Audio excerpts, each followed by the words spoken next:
இந்த இணைப்பு அந்த கட்சிக்கு பலனளிக்குமா, செங்கோட்டையனுக்கும் பலனளிக்குமா, இல்லை இரண்டு பேருக்குமே இது ஒரு சரியான பலமாக அமையுமா? எப்படி பார்க்குறீங்க? அதிமுகவில் ரொம்ப எம்ஜிஆர் விசுவாசி, ஜெயலலிதா விசுவாசி இப்படி இருந்தவர். மற்றபடி அது அவரால் ஒரு பெரிய திறம்பட ஒன்று செய்ய முடியும்னா அது ஒன்று தான். அது என்ன அப்படின்னா, அது அதிமுகவிலிருந்து சாதாரண ஒரு மாவட்ட செயலாளர் வந்திருந்தாலும் அந்த முக்கியத்துவம் இருந்திருக்கும், அல்லது ஒரு ஒன்றிய செயலாளர் வந்திருந்தாலும் கூட ஒரு முக்கியத்துவம் இருந்திருக்கும், அல்லது ஒரு வட்ட செயலாளர் வந்திருந்தா கூட வேலை தெரியும் அவங்களுக்கு. ஆனால் இங்கே டிவிகேவை பொறுத்த வரைக்கும் மேலிருந்து கீழே வரைக்கும் கட்சி வேலை, அரசியல் வேலை, மக்கள் பணி இது எதுவுமே பயிற்சிக்கப்படாதவர்கள். இவர்கள் மொத்தமாக விசிலடிக்க தெரிந்தவர்கள், கொண்டாட தெரிந்தவர்கள். தலைவர் படம் ரிலீஸ் ஆகுது, தளபதி படம் ரிலீஸ் ஆகுது, போய் கட் அவுட் வைக்கணும், பால் ஊற்றணும், வைப் பண்ணணும், டான்ஸ் ஆடணும், இப்படி பழகினவங்க. இப்போ இவங்களை வச்சுக்கிட்டு வேலை செய்யறது எப்படிங்கிறத இவங்களுக்கு இருக்கிற பெரிய சவால். அதிமுகவை பொறுத்த வரைக்கும் பெரிய லாஸா அப்படின்னா அப்படியும் சொல்றதுக்கு இல்லை. ஒரு தொகுதி போகுது அப்படின்றது ஒரு கவலை இருக்கலாம், ஆனால் மொத்தமாக ஒரு பெரிய தாக்கத்தை ஏற்படுத்திடுமா அப்படின்னா அப்படி கிடையாது. அவங்களுக்கு பெரிய இழப்புன்னு சொல்றதுக்கு இல்லை. ஆனால் எங்க பிரச்சனை அப்படின்னா,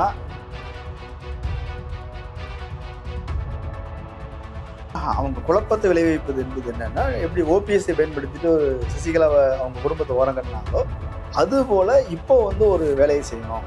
இப்போ என்னன்னா, அவங்கள கட்சிக்குள்ள கொண்டு வர்றது இல்லை, கூட்டணிகளை கொண்டு வருவது அப்படிங்கிற வேலையை ஒருத்தர் முன்னெடுத்தா, அது ஒரு சீனியர் ஒருத்தர் முன்னெடுத்தா அதுக்கு ஒரு வேல்யூ இருக்குன்னு நினைச்சாங்க. அதான் முதல்ல சொன்ன, அவருக்கு செல்வாக்கு இல்லை என்பது எங்கே நிரூபணமானது அப்படின்னா, இல்லை தேர்தல் நேரத்தில் நம்ம கடந்த காலங்களில் பார்த்துருக்குறோம். வைகோ வரும்போது, நம்ம பாமக வரும்போதெல்லாம் ஒரு பெரிய வைப் இருந்தது. ஆனால் கடைசி நேரத்தில் என்ன நடக்கும் அப்படின்னா, திமுக வர்சஸ் அதிமுக மக்கள் நல கூட்டணி நம்ம பார்த்தோம்ல. இதை விட டிவிகேவை பற்றி பேசுவதை விட, வேட்டு நியூஸ் நேயர்களுக்கு வணக்கம். நான் சதீஷ். இன்று நம்மோடு விவாதிக்க ஊடகவியாளர் மதன் அறிவழகன். வணக்கம். அதிமுகவின் முன்னாள் அமைச்சர், 50 வருட காலமாக எம்ஜிஆர், ஜெயலலிதா என்று பல முதல்வர்களுடன் சேர்ந்து பயணித்த செங்கோட்டையன் அவர்கள் இன்று புதிதாக ஆரம்பிக்கப்பட்ட தாவக கட்சியில் இணைந்திருக்கார்.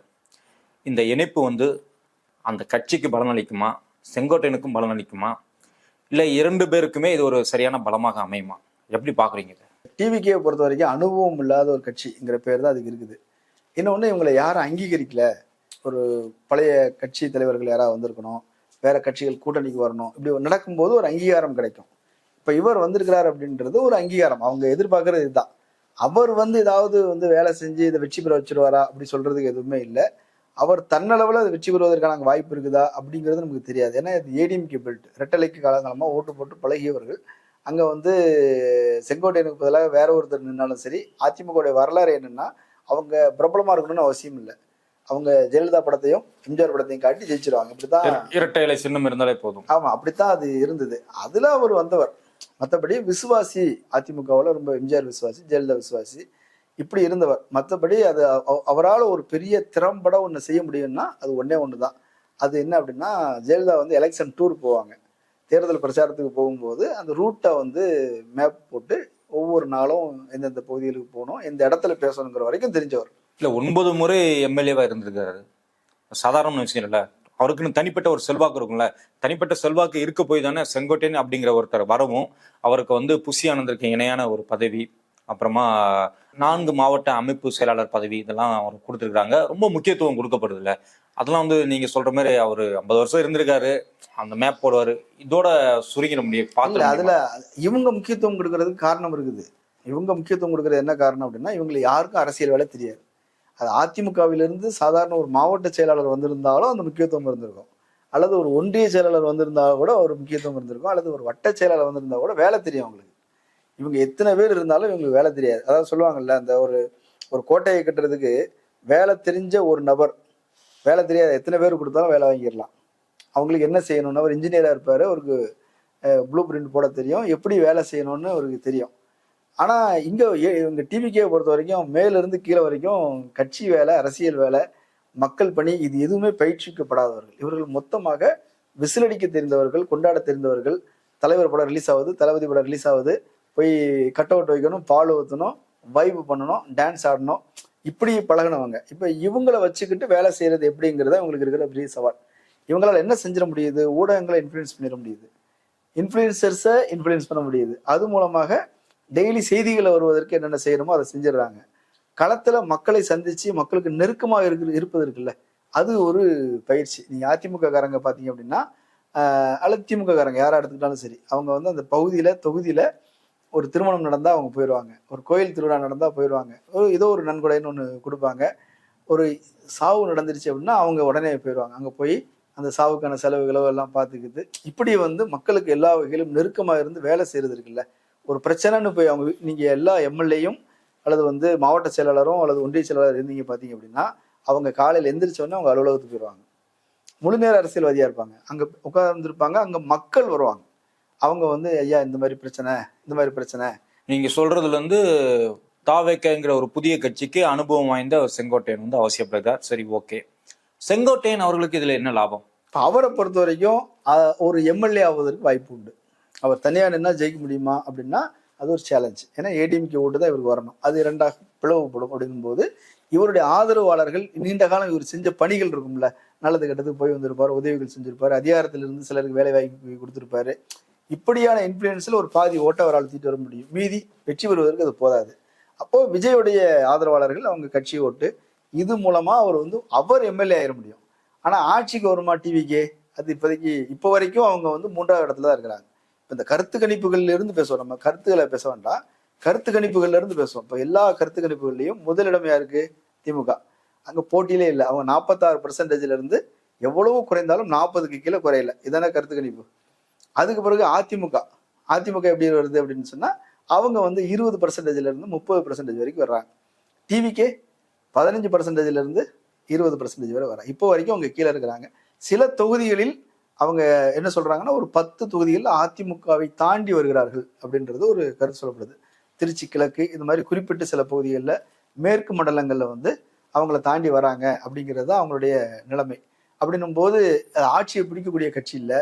அவங்களுக்கு இன்னும் ஆட்சியை பிடிக்கக்கூடிய வாய்ப்புள்ள சக்தியை தரக்கூடிய கூட்டணி கட்சிகள் வரல. பாமகவோ அல்லது பாமகங்கிறது ஓரளவு 5% வாக்கு வங்கி உள்ள கட்சி, அதுதான் அடுத்தது. அல்லது வந்து நீங்க நாம் தமிழர் கட்சியை சொல்லலாம், ஒரு 8% உள்ள கட்சி. இப்போ இவங்கெல்லாம் வந்தாங்க அப்படின்னா இது வந்து ஒரு கிராஃபை வந்து உயர்த்தும், 10% கூட்டும் அப்படின்னு சொல்றதுக்கு கட்சி அடிப்படையில தீவிரமா சொல்லிட்டு இருக்கீங்க.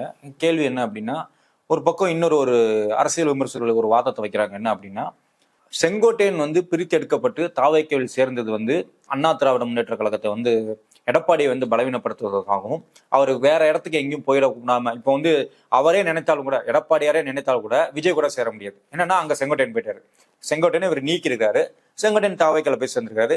இனிமேல் நினைத்தாலும் இந்த கூட்டணி வந்து நடக்காது. அண்ணா திராவிட முன்னேற்ற கழகத்தை தனது கைக்குள் வைத்துக் கொள்வதற்காக பிஜேபி செய்தது மூணு ஒரு பக்கம் விமர்சனம் இருக்குது. இது ஒன்று. இன்னொன்று, இந்த நகர்வால் எடப்பாடிக்கு என்ன பாதிப்பு, அண்ணா திராவிட முன்னேற்ற கழகத்துக்கு என்ன பாதிப்பு ஏற்பட வாய்ப்பு இருக்கு? இல்ல, இதுல வந்து முதல்ல ஒரு விஷயம் என்னன்னா, இதுல டிவிகேக்கு பெரிய லாபமானா அப்படி சொல்வதற்கு இல்லை. குறைந்தபட்ச உத்தரவாதம் எங்க இருக்கும் அப்படின்னா மேற்கு மண்டலங்கள்ல இவர் வேலை செய்யக்கூடிய பகுதிகள் இருக்குது இல்ல, அது வந்து கோபிச்செட்டிப்பாளையம், அந்தியூர், ஈரோடு கிழக்கு, இது சுற்றி இருக்கிற பகுதிகளில் ஒரு தாக்கத்தை ஏற்படுத்தலாம். அது வெற்றியை தருமாங்கிறது நமக்கு தெரியாது, சொல்ல முடியாது. ஆனால் ஒரு தாக்கத்தை ஏற்படுத்த முடியும். பிற பகுதிகளில் அவருக்கு வந்து எந்த செல்வாக்கோ அப்படி இப்போ நீ ஓபிஎஸ்க்கு சொல்ல முடியும். அப்படி ஒரு மாசான செல்வாக்கு அப்படின்னா அவர் மறவர்கள்ட்ட வந்து ஒரு மாசான செல்வாக்கு உண்டு. முக்குளத்தோர்கிட்ட ஓரளவு அந்த ஏரியா பெருசு, அது மதுரை, தஞ்சை, இந்த மாதிரி உண்டு இல்லையா. இந்த மாதிரி அவருக்கு ஒரு பெரிய செல்வாக்கு கிடையாது. இது முதல்ல ஒரு விஷயம். அதிமுகவை பொறுத்த வரைக்கும் பெரிய லாஸா அப்படின்னா அப்படியும் சொல்றதுக்கு இல்லை. ஒரு தொகுதி போகுது அப்படின்றது ஒரு கவலை இருக்கலாம். ஆனா மொத்தமா ஒரு பெரிய தாக்கத்தை ஏற்படுத்திடுமா அப்படின்னா அப்படி கிடையாது. அவங்களுக்கு வந்து பெரிய இழப்புன்னு சொல்றதுக்கு இல்லை.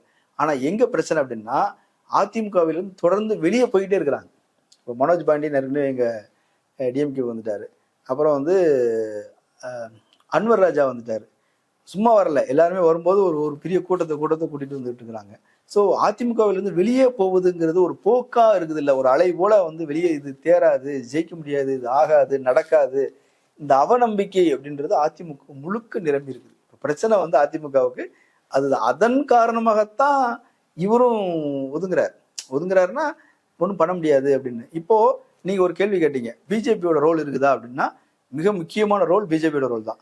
ஏன்னா அவர் தான் வந்து பிஜேபி தான் இவரை தூண்டி விட்டு அதிமுக ஒன்றுபடுத்துற வேலையை செய்யுங்க, நாங்க சொன்னா அவர் கோச்சுக்கிறாரு, உள்ளிருந்தே ஒரு ஒரு ஒரு குழப்பத்தை உருவாக்கணும் அல்லது வந்து ஒரு சர்ச்சையை உருவாக்கணும்னா அது நடக்கும்னு எதிர்பார்த்தாங்க. அவருக்கே செல்வாக்கு இல்லைன்றதுனால அது நடக்கல. சர்ச்சை இல்லை தானே. இப்போ ஓபிஎஸ், டிடிவி இவங்க எல்லாருமே உள்ள வந்திருந்தாங்க அப்படின்னா, ஒரு ஒருங்கிணைந்த அந்த பழைய அண்ணா திராவிட முன்னேற்ற கழகம் இருந்ததுன்னா அது ரொம்ப பலமா இருக்கும். அது பாரதிய ஜனதா கட்சிக்கும் ஒரு நன்மையில தானே முடியும். கூட்டணி அவங்க முதுகுல இவங்க சவாரி செஞ்சு கூடுதலாக சீட்டையும் வாங்க முடியும். அப்படி ஒரு சூழல் இருக்கும் பொழுது குழப்பத்தை விளைவிக்கிறதுக்கு பாரதிய ஜனதா கட்சி விரும்புமா? அவங்க குழப்பத்தை விளைவிப்பது என்பது என்னன்னா, எப்படி ஓபிஎஸ்ஐ பயன்படுத்திட்டு ஒரு சசிகலாவை அவங்க குடும்பத்தை ஓரம் கட்டினாங்களோ அது போல இப்போ வந்து ஒரு வேலையை செய்யணும். இப்போ என்னன்னா அவங்கள வந்து கட்சிக்குள்ள கொண்டு வர்றது இல்லை, கூட்டணிக்குள்ள கொண்டு வருவது அப்படிங்கிற வேலையை ஒருத்தர் முன்னெடுத்தா, அது ஒரு சீனியர் ஒருத்தர் முன்னெடுத்தா அதுக்கு ஒரு வேல்யூ இருக்குன்னு நினைச்சாங்க. அதான் முதல்ல சொன்ன, அவருக்கு செல்வாக்கு இல்லை என்பது எங்கே நிரூபணமானது அப்படின்னா, இவர் வந்து எடுத்த முயற்சிகள்ல கட்சிக்குள்ள வேலையே நடக்கல. இவர் மீது நடவடிக்கை எடுத்த போது கூட கோபிச்செட்டிப்பாளையத்திலிருந்து கொஞ்சம் பேர் வெளியே வந்தாங்க. அவங்களும் எடப்பாடி போனவொடனே மறுபடியும் போய் சேர்ந்துக்கிட்டாங்க. 150 பேர் வெளியே வந்தாங்கன்னா இவர் பின்னாடி ஒரு 50 பேர் நின்னாங்க. 100 பேர் மறுபடியும் வந்து சேர்ந்துட்டாங்க. ஸோ கோபிச்செட்டிப்பாளையத்திலே இதான் நிலைமை அப்படின்னா, பிற பகுதிகளில் அப்படி இல்லை. அதான் நான் சொல்ல வர்றது என்னன்னா, அதிமுகவுக்கு எதிரான மனநிலை கட்சிக்குள்ளேயே உருவாகி இருக்குது, அவநம்பிக்கை உருவாகி, இதுதான் அவங்களுக்கு பெரிய ஆபத்து.